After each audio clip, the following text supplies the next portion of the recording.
అద్భుతమైనటువంటి సినిమాల్ని చేశారో అండ్ అలాగే వడ్డే నవీన్ గారి నాన్నగారు వడ్డే రమేష్ గారికి అత్యంత సన్నిహితులు సార్. అలాగే చెప్తా ఉన్నాను, అందుకని మొదలుపెట్టి. సో అందరికీ నమస్కారం. ముఖ్యంగా పాత్రికేయులకు, మీడియాకు మీ అందరికీ నమస్కారం చెప్తూ, సుమ గారు జనరల్గా ఏ ప్రోగ్రాం చేసినా ఆ పిక్చర్ మీద చాలా ఇంట్రెస్ట్ వస్తుంది. అంత బాగా ఆ ఈవెంట్ని కండక్ట్ చేస్తారు. ముందుగా ఆవిడకి అందరూ చెప్పారో లేదో కానీ థ్యాంక్ యూ సుమ గారు. అంటే ఆవిడ చిన్నప్పటి నుంచి, దాదాపు చిన్నప్పటి నుంచి నాకు బాగా తెలుసు, అందుకని ఆ చనువుతో మాట్లాడుతున్నాను. సార్ మా పెళ్ళికి కారకులే మీరు సార్. ప్రొడ్యూసర్స్ కౌన్సిల్ అధ్యక్షులు దామోదర్ ప్రసాద్, అలాగే మా చిన్నప్పుడు వాళ్ళ నాన్నగారు రమేష్ గారితో పాటు వాళ్ళ పెదనాన్నగారు అప్పారావు గారు, వాళ్ళిద్దరూ నన్ను విజయవాడ నుంచి మద్రాసు తీసుకెళ్ళారు.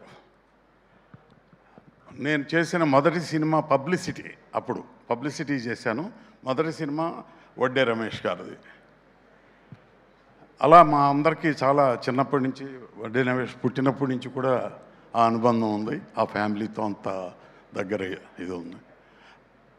మా అందరికీ వాళ్ళ నాన్నగారు అంటే వడ్డే రమేష్ చాలా ఎక్కువ ఇన్స్పిరేషన్, చాలా దమ్ముతోనూ చాలా గట్స్తోనూ సినిమా.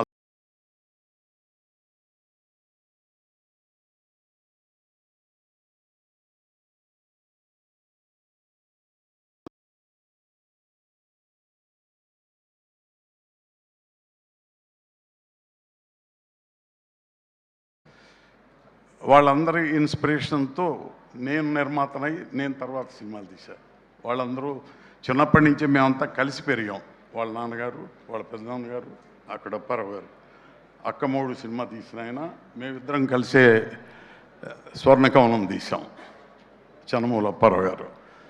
సో ఆ విధంగా విజయవాడ నుంచి మద్రాసు చేరి అక్కడి నుంచి నిర్మాతలమయ్యి ఇట్లా వచ్చాం. ఎందుకు ఆగిందో తెలియదు కానీ నవీన్ చేసిన సినిమాలన్నీ మంచి సినిమాలే, అన్నీ పేరున్న సినిమాలే, మంచి హిట్ అయిన సినిమాలే. అది కూడా ఇంకో మిత్రుడు రామలింగేశ్వరరావు గారిని తీసిన పెళ్ళి, అలాగే మా ఆవిడ మీద ఒట్టు, మీ ఆవిడ చాలా మంచిదని విచిత్రమైన పేరు పెట్టిన ఆ సినిమాకి ఆయన హీరో. అలాంటి చాలా సినిమాలు, చాలా హిట్లు, అన్నీ ఎక్కువ భాగం హిట్లే. అలాంటిది ఎందుకు గ్యాప్ వచ్చిందో తెలియదు కానీ ఇంత గ్యాప్ తీసుకుని మళ్ళీ అప్పటి నవీన్ లాగానే ఉన్నాడు.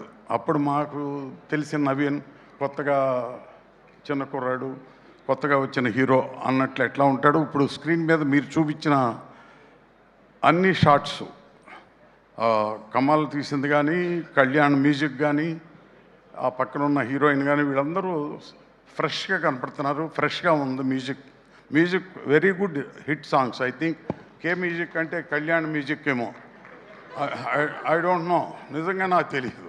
అక్కడ కే మ్యూజిక్ అని ఉంటే కళ్యాణ్ అను అనిపిస్తుంది. సో ఎనీవే అందరూ క్రూ మొత్తం చాలా గొప్పగా, చాలా ఎమోషనల్గా, చాలా నిజాయితీగా ఈ స్టేజ్ నుంచి చెప్పిన మాటలు విన్న తర్వాత 100% ఆ పిక్చర్లో ఎంత స్టామినా ఉంది, ఎంత యూత్ఫుల్గా ఉందనేది ఇప్పుడు కనపడుతుంది ఎదురుగుండా మీ అందరిని చూసి.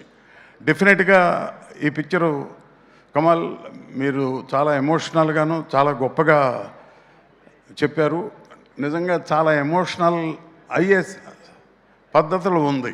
ఎందుకంటే మీ కమిట్మెంటు, మీ ఎనర్జీ ఆ స్క్రీన్ మీద కనబడుతుంది. అట్లాగే ఇందాక ఆర్ట్ డైరెక్టర్ గారు ఎవరో చాలా ఎక్కువ దీంతో. అయితే ఈ డిజిటల్ దీంట్లో మీ సెట్టు మోడర్న్గా ఉంది. మోడర్న్ లైట్లు ఉన్నాయి ఏంటి పోలీస్ స్టేషన్లో? పోలీస్ స్టేషన్ అది అవునా కాదా? పోలీస్ స్టేషన్ కాకపోతే కాదని చెప్పండి ఇది. బట్ వెరీ నైస్, బాగా చేశారు మీరు. సో డైరెక్టర్ గారు కానీ, మ్యూజిక్ డైరెక్టర్ కానీ, అందరూ టెక్నీషియన్స్ అంతా, యాక్టివ్గా ఉన్న హీరోయిన్ కానీ అందరూ చాలా బాగా చేసినట్టుగా కనపడుతుంది. ఆ చూసిన మ్యూజిక్ చూసినా అలాగే ఉంది, వాళ్ళ మాటల్లో ఉన్న నిజాయితీ చూస్తే అట్లాగే ఉంది.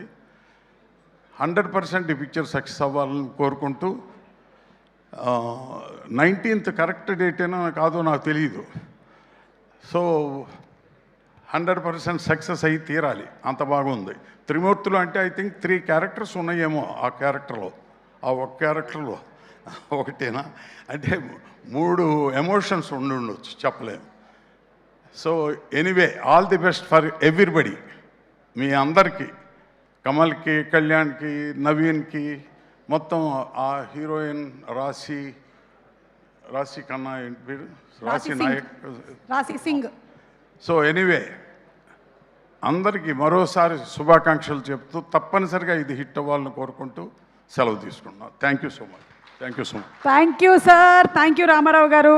ఇందాక చెప్తూ ఆగింది ఏంటంటే రామారావు గారి గురించి, రామారావు గారు ప్రొడ్యూస్ చేసిన మేఘమాల అనేటువంటి సీరియల్లో నేను యాక్ట్ చేయడం, అది మా మామగారు డైరెక్ట్ చేయడం, అక్కడ వచ్చి మా ఆయన నాకు లైన్ వేయడం జరిగింది. ఒక రకంగా చెప్పాలంటే రాజీవ్ కొంప ముంచింది మీరే. Okay, so thank you so much Ramarao గారు. అండ్ అలాగే ఇక మన వడ్డే నవీన్ గారు.